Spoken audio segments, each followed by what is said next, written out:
രാഷ്ട്രീയക്കാരുടെ ഇഷ്ടക്ഷേത്രമാണ് പാലക്കാട്ടെ ഏമൂർ ശ്രീ ഭഗവതി ക്ഷേത്രം. പ്രധാനമന്ത്രിയായിരിക്കെ ഇന്ദിരാഗാന്ധി പ്രത്യേക താൽപ്പര്യമെടുത്ത് സന്ദർശിച്ച ക്ഷേത്രമാണിത്.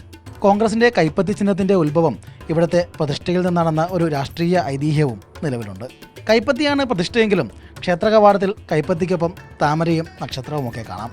അതുപോലെ തന്നെ ജാതിഭേദമന്യേ എല്ലാ മതസ്ഥരും ഗ്രൂപ്പ് ഭേദമന്യേ എല്ലാ പാർട്ടിക്കാരും ഇവിടെ എത്തുന്നുമുണ്ട്. ഉപതെരഞ്ഞെടുപ്പ് പ്രചാരണത്തിന്റെ തുടക്കത്തിൽ തന്നെ കോൺഗ്രസ് സ്ഥാനാർത്ഥികളായ രാഹുൽ മാങ്കൂട്ടത്തിലും രമ്യ ഹരിദാസുമെല്ലാം ഇവിടെ എത്തിയിരുന്നു.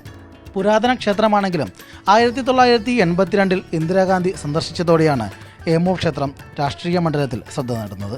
ഇന്ദിരാഗാന്ധി ഒപ്പിട്ട വിസിറ്റേഴ്സ് ബുക്ക് ഇപ്പോഴും ഇവിടെ സൂക്ഷിച്ചിട്ടുമുണ്ട്. യഥാർത്ഥത്തിൽ കോൺഗ്രസിന്റെ കൈപ്പത്തി ചിഹ്നമെന്നത് ഏമൂർ ഭഗവതി ക്ഷേത്രത്തിലെ പ്രതിഷ്ഠയിൽ നിന്നാണോ? അക്കാര്യം കൃത്യമായി പറയാവുന്ന ഒരാൾ പാലക്കാട്ടുണ്ട്. ഇന്ദിരാഗാന്ധി സന്ദർശനം നടത്തിയപ്പോൾ അന്ന് അവർക്കൊപ്പം ഉണ്ടായിരുന്ന പാലക്കാട്ടെ MP VS വിജയരാഘവൻ.